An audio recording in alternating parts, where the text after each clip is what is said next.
আমি সংসদের বিরোধী দলের সকলের পক্ষ থেকে আপনাদেরকে আন্তরিক কৃতজ্ঞতা এবং ধন্যবাদ জ্ঞাপন করছি। আজকের বিষয়টি আমাদের কারো কোনো দলীয় বিষয় নয়, এটি জাতির অতি গুরুত্বপূর্ণ বিষয়।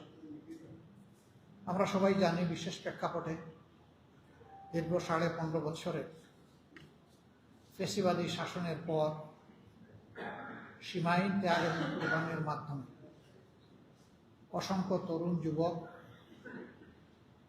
ছাত্র ছাত্রী, শিশু, শ্রমিক, ব্যবসায়ী জনতা জীবন দিয়ে এই পরিবর্তনটা এনে দিয়েছেন এবং বিগত 24 জুলাইয়ে অসংখ্য মানুষ পঙ্গুত্ব বরণ করেছেন, কষ্ট স্বীকার করেছেন।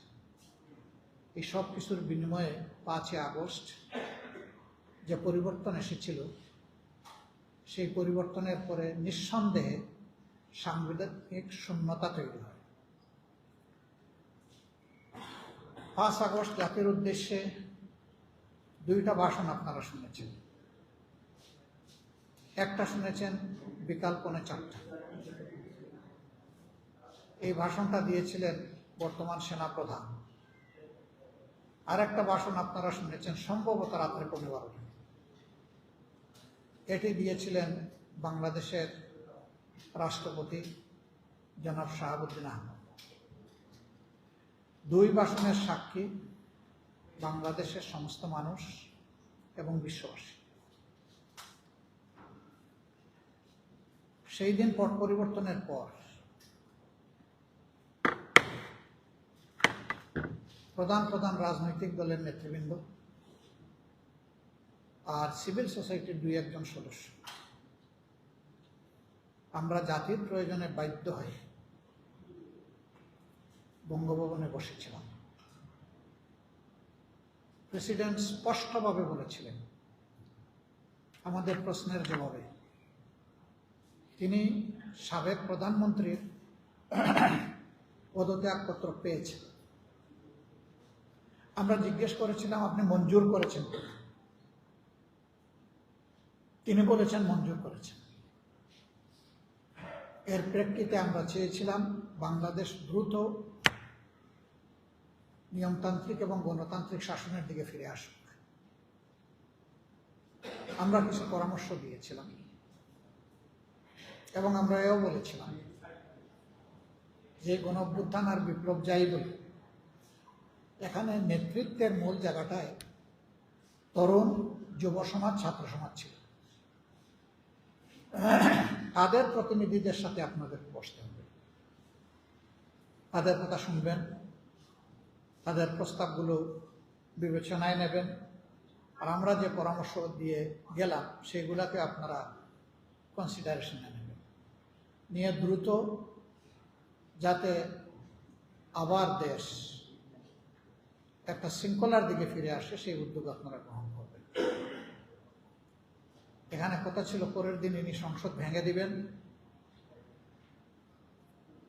পরের দিন বেগম খালেদা জিয়াকে মুক্ত করে দেবেন এবং দ্রুততম সময়ের ভিতরে একটা অন্তর্বর্তীকালীন সরকার কাঠামো গঠন করবেন। 8 তারিখ পর্যন্ত এগুলা হয়েছে।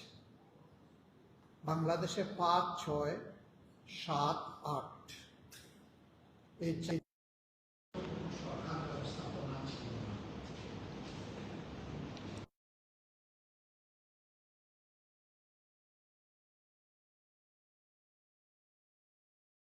কেবল সেনাবাহিনীর সামান্য টহল ছিল। দুনিয়ায় বহু জায়গায় এই ধরনের ঘটনার প্রেক্ষিতে সরকার কোথাও পালিয়ে গেছে, কোথাও জনতার হাতে ধরা পড়েছে, ক্ষমতা থেকে নিক্ষেপ করা হয়েছে, ছুড়ে ফেলা হয়েছে। সেই সমস্ত জায়গায় বহু কাণ্ড কারখানা ঘটেছে। বিপ্লব এবং অভ্যুত্থান পরবর্তী সময়ে ব্যাপক জীবনহানি হয়েছে, বিভিন্ন ধরনের আনরেস্ট তৈরি হয়েছে। বাংলাদেশ তার ব্যতিক্রম। আমরা সে রাতেই 5 তারিখ রাতেই জাতিকে আহ্বান জানিয়েছিলাম ধৈর্য ধরার জন্য, শান্ত থাকার জন্য, এবং বাংলাদেশকে ভালোবাসা এই নাগরিকগুলো জাতি আইন শৃঙ্খলা ফিরিয়ে আনার ক্ষেত্রে ভূমিকা পালন করেন স্বপ্রণোদিত হয়ে আমরা আহ্বান জানাচ্ছি। আলহামদুলিল্লাহ, বাংলাদেশ নতুন ইতিহাস সৃষ্টি করেছে। এরপরে বড় ধরনের কোনো ব্যত্যয় ঘটেনি। যা হয়েছে খুবই মিনিমাম, সেটা আমরা যে সমর্থন করি তা না, কিন্তু আমাদের সমর্থনে কিছু আসে যায়। যারা করেছে তারা কেউ আমাদেরকে জিজ্ঞেস করে এগুলো করে, তবে এইগুলাকে সামাজিকভাবে কেউ প্রশ্রয় দেয়নি, যার কারণে খুব দ্রুত সময় এগুলো বন্ধ হয়ে গেছে, খুব মিনিমাম। এরপরে আপনারা দেখেছেন এই সরকার দায়িত্ব নেওয়ার পরে 6টা কমিশন গঠন করেছিল সংস্কারের উদ্দেশ্যে। এই 6 কমিশন যথারীতি সরকারের কাছে তাদের রিপোর্ট পেশ করেন নির্দিষ্ট সময়সীমার ভিতরে। তারপরে সরকার যেই সংবিধান ব্যবহার করে, সংবিধানের কথা বলে জনগণের উপর দফায় দফায় ফেসিবাদ চাপানো হয়েছিল, বিশেষ করে বিগত 15.5 বছরের দুঃসহ যন্ত্রণা, যার ছাতাকলে শুধু বিচার বহির্ভূত 2663 জন মানুষকে খুন করা হয়েছে। গুমের সংখ্যা ছিল 10,000-এর ঊর্ধ্বে, স্বল্প, মধ্য এবং দীর্ঘমেয়াদী। এখনো ফিরে আসেননি আপনজনের কাছে এই সংখ্যাটা 250-এর ঊর্ধ্বে। তাদের কোনো হদিস নেই, তাদের আপনজনরা জানে না তারা কোথায় আছে। আয়নাগর নামে কুখ্যাত ডিটেনশন সেন্টার তৈরি করা হয়েছিল, তার একটা প্রোটোটাইপ জুলাই মিউজিয়ামে স্থান পেয়েছে। সেখানে গেলে ওটা দেখা যাবে। আয়নাগরে যারা ছিলেন তারা ভিজিট করে সাক্ষী দিয়েছেন যে ওরকমই তারা ছিলেন। আনথিঙ্কেবল, ভাবা যায় না। কবরের মতো একটা জায়গায় বের হওয়ার কোনো উপায় নেই, আলো বাতাস নেই। দিন রাত, সপ্তাহ, মাস, বৎসর গড়িয়ে কেউ 8.5-9 বছর পর্যন্ত ওখানে থাকতে বাধ্য করা হয়েছে। এবং তাদের আপনজনরা জানতেন না যে তারা জীবিত না মৃত, তারা কোথায় আছে। এই সংস্কৃতির জন্ম হয়েছে সংবিধানের দোহাই। এই জন্য অতি গুরুত্বপূর্ণ হয়ে পড়েছিল সাংবিধানিক বা সংবিধানের যে কাঠামোগুলো এই ফেসিবাদকে সমর্থন দিয়েছে, সুযোগ তৈরি করে দিয়েছে ব্যবহার করা, তার একটা বড় ধরনের সংস্কার সাধন। যখন সংস্কার কমিশন গঠন করা হলো কনসেনসাসের জন্য, তখন এখানে বাংলাদেশের গুরুত্বপূর্ণ সকল রাজনৈতিক দল অংশগ্রহণ করেছে। আমরা ছোট বড় বলে কাউকে দেখি না, আমরা বলবো সম্মানের সাথে গুরুত্বপূর্ণ সকল রাজনৈতিক দল। সেখানে দিনের পর দিন, সপ্তাহের পর সপ্তাহ, মাসের পর মাস সেখানে আলোচনা হয়েছে, এবং সেই আলোচনার লাইভ কাস্ট আপনারাই করেছেন। মিডিয়ার সুবাদে সারা দেশবাসী এগুলো জানতে পেরেছে, কে কি ভূমিকা রেখেছেন, কে কি কথা বলেছেন, সবগুলা জনগণের কাছে আছে। শেষ পর্যন্ত তার কনক্লুশনে এসে একটা সনদ তৈরি হলো। এই সনদে গুরুত্বপূর্ণ সকল দলই স্বাক্ষর করবো, আজকের বিরোধী দলে যারা আমরা আছি এবং সরকারি দলে যারা আছে, এখানে সবাই আমরা সিগনেটরি ছিলাম। নির্বাচন সংক্রান্ত বিষয়ে একটা প্রেসিডেন্সিয়াল অর্ডারের মাধ্যমে সংসদ নির্বাচনের পাশাপাশি গণভোটেরও নির্দেশ দেওয়া হলো। এই নির্দেশটাও সরকারি দল বিরোধী দল আমরা সবাই গ্রহণ করলাম। তবে আমাদের দাবি ছিল গণভোটটা আগে অনুষ্ঠিত হবে, তারপরে হবে সংসদ নির্বাচন। বর্তমান সরকারি দলের দাবি ছিল না, একই দিনে 2টা অনুষ্ঠিত হবে। শেষ পর্যন্ত আমরা আমাদের দাবির ব্যাপারে কিছু নমনীয় হলাম। আমরা চাইলাম যে গণভোটটা হোক, এবং এখানে লক্ষণীয় বিষয়, সরকারি দলেরই কনসেনসাস কমিশনে যিনি নেতৃত্ব দিয়েছেন তিনি কিন্তু গণভোটের প্রস্তাব সংস্কার কমিশন, বাকি সবাই আমরা সমর্থন করছি। কাজেই গণভোট আমরা সবাই চাইলাম, সরকারি দলও চাইল, আমরাও চাইলাম। গণভোটের 4টা সুনির্দিষ্ট প্রশ্নের ভিত্তিতে জনগণের রায় চাওয়া হয়েছে, ভোট চাওয়া হয়েছে। এটাও নির্বাচন কমিশন তার ওয়েবসাইটে বহু আগে এটা প্রকাশ করেছে, মিডিয়ার মাধ্যমে জনগণের কাছে এটা গিয়েছে, তারা এটার পক্ষে প্রচারণাও চালিয়েছে। ইন্টারিম গভর্নমেন্টও এটার পক্ষে প্রথম দিকে প্রচারণা চালিয়েছে, পরে কোর্টের একটা দৃষ্টি আকর্ষণের পরে গভর্নমেন্ট আর চালায়, কিন্তু এর আগে বহু প্রচারণা হয়েছে। নির্বাচনী জনসভায় দাঁড়িয়ে আমরা যারা এখন বিরোধী দলে আছি সবাই যারা জনগণের কাছে গিয়েছি, আমরা দুটো ভোট চেয়েছি। আমরা চেয়েছি আমাদের প্রতীকের পক্ষে একটা ভোট, আমরা চেয়েছি সংস্কারকে সমর্থন করে গণভোটের একটা হার ভোট। যেমনটা আমরা চেয়েছি ঠিক তেমনটাই আজকে যিনি মাননীয় প্রধানমন্ত্রী এবং সংসদ নেতা তিনিও চেয়েছেন, এবং অনুরূপভাবে তাদের অনেক নেতা চেয়েছে। প্রকাশ্যে গণভোটের বিপক্ষে বর্তমান সংসদে যারা আছেন কেউ কোনো কথা বলেন। 2টি ভোট অনুষ্ঠিত হলো নিয়ম মাফিক। এই ভোটে যারা সংখ্যাগরিষ্ঠ হবেন তারা সরকার গঠন করবেন, এবং ভোট অনুষ্ঠিত হওয়ার 30 পঞ্জিকা দিবসের ভিতরে সংসদ অধিবেশন আহ্বান করার বাধ্যবাধকতা রয়েছে। সেখানে বলা হয়েছে যে পদ্ধতিতে সংসদ অধিবেশন আহ্বান করা হইবে অনুরূপ পদ্ধতিতে সংবিধান সংস্কার পরিষদের সভা আহ্বান। এটা বলা হয়েছে এই ভোটে নির্বাচিত সংসদ সদস্যরা একই সাথে তারা সংস্কার পরিষদের সদস্য হিসাবেও নির্বাচিত বলে গণ্য হবে। বলা হয়েছে তাদের 2টি শপথ হবে, একটি শপথ সংসদ সদস্য হিসাবে, আরেকটি শপথ সংস্কার পরিষদের সদস্য হিসাবে। বলা হয়েছে সংস্কার পরিষদ গঠিত হওয়ার পর 180 দিনের ভিতরে তারা সংবিধান সংস্কার সম্পন্ন করে তাদের দায়িত্ব পালন করবে, এবং এর সাথে সাথে এই পরিষদের অটোমেটিক্যালি স্বয়ংক্রিয়ভাবে বিলুপ্ত হয়ে যাবে, এই পরিষদ আর থাকবে না।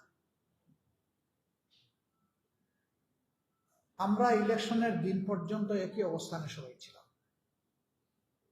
ফল প্রকাশের পরে যখন সংসদ সচিবালয় থেকে আমাদেরকে 2টা শপথের জন্য আমন্ত্রণ পত্র পাঠানো হলো, আমরা সেই মোতাবেক আমাদের যে সময় স্লট ছিল আমরা হাজির হলাম। আমরা প্রথমে সংসদ সদস্য হিসাবে শপথ নিলাম যেভাবে লেখা ছিল, এরপরে আমরা শপথ নিলাম সংস্কার পরিষদের সদস্য হিসেবে। আমাদের আগে শপথ নিলেন সরকারি দলের সম্মানিত সদস্যবৃন্দ, কিন্তু তারা একটা শপথ নিলেন আর একটা নিলেন না। তারা সংসদ সদস্য হিসাবে নিলেন, সংস্কার পরিষদের সদস্য হিসাবে নিলেন না। যে বাধ্যবাধকতাটা ছিল যে শপথ গ্রহণের বা গেজেট প্রকাশের, শপথ গ্রহণ না, গেজেট প্রকাশের 30 পঞ্জিকা দিবসের ভিতরে ওই সংস্কার পরিষদের সভা আহ্বান করতে হবে, সেটা করা হবে। কে করবে? সংবিধান অনুযায়ী এই কাজটা করবেন প্রেসিডেন্ট। কিভাবে করবেন? তাকে লিখিত অনুরোধ জানাবেন যিনি সরকার গঠন করে প্রধানমন্ত্রী হবেন তিনি। তাহলে 2টা সভাই আহ্বান করা হবে তার লিখিত অনুরোধের প্রেক্ষিতে। আমরা যখন দেখলাম যে এই সভা আহ্বান করা হচ্ছে না, এবং লক্ষণীয়ভাবে সভাটা আহ্বান করা হলো সময়ের শেষ প্রান্তে। 12 ফেব্রুয়ারি ইলেকশন হলো, সভা আহ্বান করা হলো 12 মার্চ। ফেব্রুয়ারি মাস 28 দিনে হওয়ার কারণে আমরা 15 তারিখ পর্যন্ত একটা সুযোগ পেলাম, যেহেতু গেজেট প্রকাশ হয়েছিল 13 ফেব্রুয়ারি। আমরা সেদিনই যখন দেখলাম যে জনগণের রায় অগ্রাহ্য হয়ে যাচ্ছে, বিবেচনায় নেওয়া হয়নি, তখন আমরা পয়েন্ট অফ অর্ডারে আমি বিরোধী দলের দায়িত্বশীল নেতা হিসেবে দাঁড়িয়ে কথা বলেছি। আমি সুযোগ চেয়েছি, মাননীয় স্পিকার আমাকে সুযোগ দিয়েছে। বিষয়টা উত্থাপন করার পরে আমরা আমাদের উদ্বেগের কথা, আমাদের দাবির কথা জানানোর পরে মাননীয় স্পিকার আমাদেরকে নোটিশ দিতে বলেন। আমরা সেই নোটিশটি দিই 3য় কর্মদিবসে, অর্থাৎ 29 তারিখ। এবং সেই নোটিশ সেদিন মাননীয় স্পিকার মহোদয় ছিলেন না, তার স্ত্রীর বিয়োগজনিত কারণে, ইন্তেকালজনিত কারণে ডেপুটি স্পিকার মহোদয় তিনি স্পিকারের দায়িত্ব পালন করেছেন। তিনি এই নোটিশটি আমলে নেন বিভিন্ন বাধার মুখেও। আমলে নিয়ে আলোচনার জন্য ধার্য করা হয় 31 তারিখ, দিবসের শেষ আলোচ্য বিষয় হিসাবে 2 ঘন্টার জন্য এ বিষয়ের উপরে আলোচনা হবে। এ দিনটি ছিল গতকাল। আমরা আলোচনায় সূত্রপাত করেছি, যেহেতু নোটিশটা আমাদের মাননীয় স্পিকার প্রথমে আমার সময় দিয়েছেন, আমি বিষয়টা শুধু উত্থাপন করেছি, মূল বিষয়ে আমি দেখি। এরপরে আমাদের অনুরোধে তিনি সময় সমানে দিয়েছেন। আমাদের পক্ষে যারা কথা বলার তারা তাদের যুক্তি কথাগুলো তুলে ধরেছেন, সরকারি দলও তুলে ধরেছে। সরকারি দলের পক্ষ থেকে অসংগত কিছু কথা এসেছে, তার প্রতিবাদ আমাদের যারা কথা বলেছেন তারা করেছে। আর কিছু জিনিসের প্রতিবাদ আমরা করতে পারি, কারণ শেষ বক্তা ছিলেন সরকারি দল থেকে মাননীয় আইনমন্ত্রী। যদি একটা ভুল তথ্য দিয়ে জাতির সামনে কথা বলেছেন, এটি ছিল এর আগে স্বরাষ্ট্রমন্ত্রী জনাব সালাউদ্দিন আহমদ তিনি বক্তব্য রেখেছেন। তার বক্তব্যে অনেক কথাই তিনি বলেছেন, কিছু কথা আমরা জবাব দিয়েছি। আর একটা প্রস্তাব তিনি দিয়েছিলেন। তিনি প্রস্তাব দিয়েছিলেন যে ওনারা জুলাই সনদ অক্ষরে অক্ষরে বাস্তবায়ন করবে। এটা হবে একটা বিশেষ কমিটি গঠনের মাধ্যমে, সংসদীয় বিশেষ কমিটি, সংবিধান সংশোধনের উদ্দেশ্যে। আমরা বলেছিলাম যে জনগণের কাছে যে গণভোটের জন্য রায় চাওয়া হয়েছে, সেখানে সংবিধান সংশোধনের জন্য রায় চাওয়া হয়নি। রায়টা চাওয়া হয়েছে সংবিধান সংস্কারের জন্য। জনগণ যে রায়টা দিয়েছে আমরা ওইটার পক্ষেই দাঁড়িয়েছি। কাজে এখানে সংবিধান সংশোধন সংক্রান্ত কোনো কমিটি এখানে অপ্রাসঙ্গিক। যদি সদিচ্ছা নিয়ে তারা এই প্রস্তাব দিয়ে থাকেন, তাহলে এটা এই সংস্কার সংক্রান্ত বিষয় হবে। এবং আমাদের শর্ত ছিল, যদি এই কমিটিকে অর্থবহ একটা কমিটি হিসাবে ফাংশন করতে দেওয়ার ইচ্ছা থাকে, তাহলে সরকার এবং বিরোধী দল থেকে সমান সংখ্যক সদস্য। তারা অবশ্যই এটার আপত্তি করেছে। এরপরে আলোচনা শেষ হয়ে গেছে। আইনমন্ত্রী দাঁড়িয়ে বলেছেন যে আমি তাদের প্রস্তাবে আংশিক রাজি হয়েছি, অর্থাৎ আমি সংবিধান সংশোধন সংক্রান্ত যে কমিটির প্রস্তাব দেওয়া হয়েছে এটা আমি মেনে নিয়েছি। না, আমি বলেছিলাম এটা হতে হবে সংবিধান সংস্কার, এবং আপনারা শুনেছেন এটা স্পষ্ট বক্তব্য ছিল। আমাকে মিসকোট করার কারণে মাননীয় স্পিকার যখন বিষয়টা সমাপ্তির দিকে গেলেন, আমি বলেছিলাম যে আমার কৈফিয়ত আছে, আমাকে সুযোগ দেওয়া হোক। স্পিকার মহোদয় বললেন, আজকে যেহেতু কর্মঘণ্টা যা নির্ধারিত ছিল শেষ হয়ে গেছে, আপনার কথা থাকলে কালকে শুনবো, আপনি বলতে চাইলেন। যথারীতি সংসদের কার্যপ্রণালী বিধি অনুযায়ী এই ধরনের কোনো বিষয় থাকলে প্রশ্নোত্তর পূর্ব শেষ হওয়ার পরে এটাতে আসা যায়। আমি সেভাবেই দাঁড়িয়েছি আজকে, এবং তিনি আমাকে সুযোগ দিয়েছেন। সুযোগ দেওয়ার পরে আমি তার কাছ থেকে ক্লিয়ার জানতে চাইলাম, আলোচনা তো হলো, সিদ্ধান্ত কি? আপনারা শুনেছেন, আমি প্রথমে যে সঠিক তথ্য দেননি আইনমন্ত্রী সেটা আমি বলেছি, ওটা প্রতিবাদ করেছি। এরপরে আমি জানতে চেয়েছি যে এটা স্পষ্ট কি পাইলাম আমরা। তিনি কিছু রেফারেন্স টেনে অতীতের এই মুলতবি প্রস্তাবের কি অবস্থা হয়েছে সেটা উনি বর্ণনা করে মাত্র 3টা প্রস্তাব গৃহীত হয়েছিল বলে সংসদকে তিনি অবহিত করে বললেন যে এই প্রস্তাবটাও গ্রহণ করা হয়নি, এটা আলোচনার মাধ্যমে শেষ হচ্ছে। আমরা তখন বললাম যে আমরা তো সংকটের প্রতিকার চেয়েছিলাম, সংকট সৃষ্টি করতে এখানে আসি, কিন্তু আমরা খুবই আশাহত হলাম যে জাতির দেওয়া এই ম্যান্ডেটটাকে বেমালুম অগ্রাহ্য করা হলো, অপমান করা হলো। আমরা সেই গণভোটকে, জনগণের চূড়ান্ত অভিপ্রায় এবং রায়কে আমরা অমান্য এবং অগ্রাহ্য করতে পারি না, অসম্মান করতে পারি না। এই জন্য তার প্রতিবাদে আমরা ওয়াক আউট করছি। তখন তিনি দৃষ্টি আকর্ষণ করে আবার সাথে সাথে বললেন যে এই সংক্রান্ত আরেকটা নোটিশ মুলতবি প্রস্তাব হিসাবে এসেছে, সেটা আমরা আজকে স্পিকার মহোদয় ছিলেন যেদিন এই নোটিশটা উত্থাপন, তিনি তার স্ত্রীর ইন্তেকালজনিত কারণে উপস্থিত ছিলেন। সেই দিন কিন্তু নোটিশটা উত্থাপন হয়েছে। আমি তখন জবাবে বললাম যে নোটিশটা দেওয়া হয়েছে মূলত জনগণের অভিপ্রায়কে চাপা দেওয়ার জন্য পরিকল্পিত একটা নোটিশ।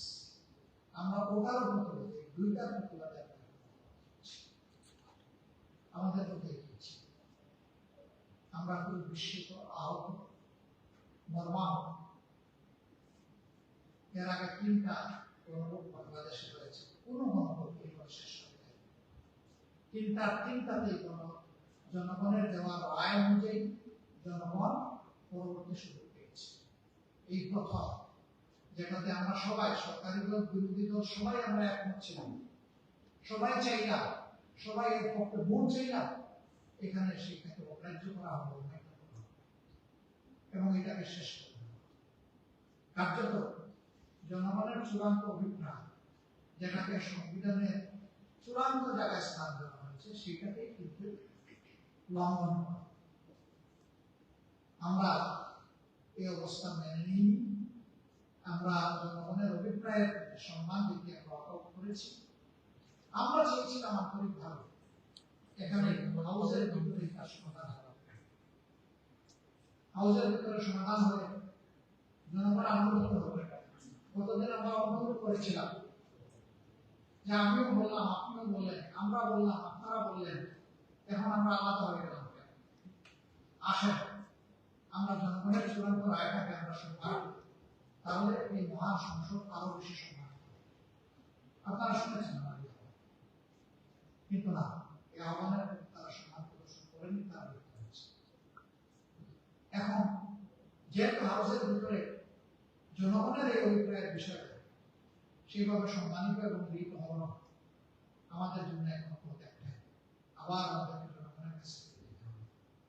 যে জনগণ আমাদেরকে এই রায় দিয়েছিল, আমরা এখন সেই জনগণের কাছে ফিরে যাব এবং জনগণকে সাথে নিয়ে আমরা এই গণভোটের যে দাবি, এই দাবি কিভাবে আদায় করা যায় সেই কার্যক্রম আমরা এই ক্ষেত্রে দেশ এবং জনগণের স্বার্থে আমরা দেশবাসীকে পেয়েছি, দেখেছি।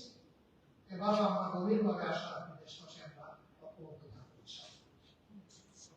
সাংবাদিক বন্ধুগণ, অতীতেও ন্যায্য সমস্ত বিষয়াবলীতে আপনারা গুরুত্বপূর্ণ অবদান রেখেছেন। এটা কোনো দলের দাবি না, এটা কোনো গোষ্ঠীর দাবি না, এটা কোনো ব্যক্তির স্বার্থ সংরক্ষণের দাবি না। এটা ছিল মূলত যে সমস্ত সাংবিধানিক কথা বলে, সংবিধানের দোহাই দিয়ে জনগণের উপরে দুর্নীতি এবং দুঃশাসনের বোঝা চাপিয়ে দেওয়া হয়, ওই জায়গাগুলো আমরা চেয়েছিলাম। জুলাই সনদ, সেখানে বর্তমান সরকারি দলের গুরুত্বপূর্ণ জায়গাগুলোতে ডিসেন্ট আছে, তারা ডিসেন্ডিং অপিনিয়ন দিয়েছে। তারা কি করবেন, এটা তাদের ব্যাপার। কিন্তু জনগণের সংস্কারের একান্ত, দেশের রাজনৈতিক চরিত্রের পরিবর্তনের এই আকাঙ্ক্ষা নিয়ম মাফিক চলতে দেওয়া হলো না। এটাই জাতির জন্য, আমাদের জন্য কষ্টের জায়গা, আর এই সংসদের জন্য এটা দুর্ভাগ্যের জায়গা। আমরা আপনাদের সহযোগিতা চাই। আপনারা জানেন 11 দল আমরা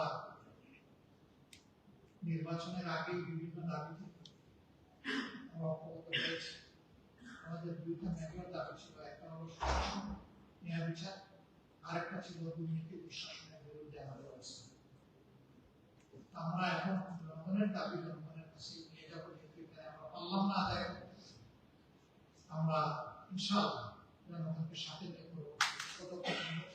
আপনারা সঙ্গে থাকবেন। আপনাদেরকে অসংখ্য ধন্যবাদ আজকে প্রশ্নোত্তরে এখানে থাকার জন্য, আমাদেরকে কভার করার জন্য, আমাদেরকে শোনার জন্য। পদ্ধতিটা কি জনগণের কাছে যাওয়ার, জনগণের কাছে পদ্ধতিটা কি, যে আসলে কি মানে আন্দোলনের কথা বলতে চাচ্ছেন নাকি একটু ক্লিয়ার করলে পদ্ধতি? What is the procedure to go to the people against this parliament? Yes. Thank you very much. আমার মনে হয় সবাই আপনারা কি সংসদ থাকবেন নাকি? না, আচ্ছা আপনি বলুন, প্লিজ প্লিজ। আমরা সংসদ থেকে ওয়াক আউট করছি, আমরা সংসদকে গিভ আপ করি। Okay please. আমরা তো সংসদের অংশ। মানে আপনাদের পরবর্তী রকমের কি হবে? সংসদ থাকবেন না থাকবেন? কালকে আমার কালকে বলছিলাম না যে রাতমালে আপনারা দেখবেন, আজকে বলতেছি রাতমালে দেখবেন। কালকে আমাদের এটা কি যুগপত ভাবে সংসদও ভয়েস রেজ করবেন এবং আন্দোলন করবেন, এটা একসাথে হবে। জাতির দেওয়া এই দায়িত্ব তো আমাদেরকে পালন করতে হবে। আমরা তো জাতির দেওয়া এই দায়িত্বকে আমরা অবহেলা করতে পারি। আমরা ইনশাআল্লাহ আপনারা কালকেই দেখবেন যে আমরা কি করি। কারণ আমি কথা হচ্ছে যে আমরা কি আন্দোলন করে করবো? হ্যাঁ বলুন। নিঃসন্দেহে আন্দোলন ছাড়া আমাদের করার আর কি আছে? আন্দোলন আমরা করবো জনগণকে সাথে নিয়ে।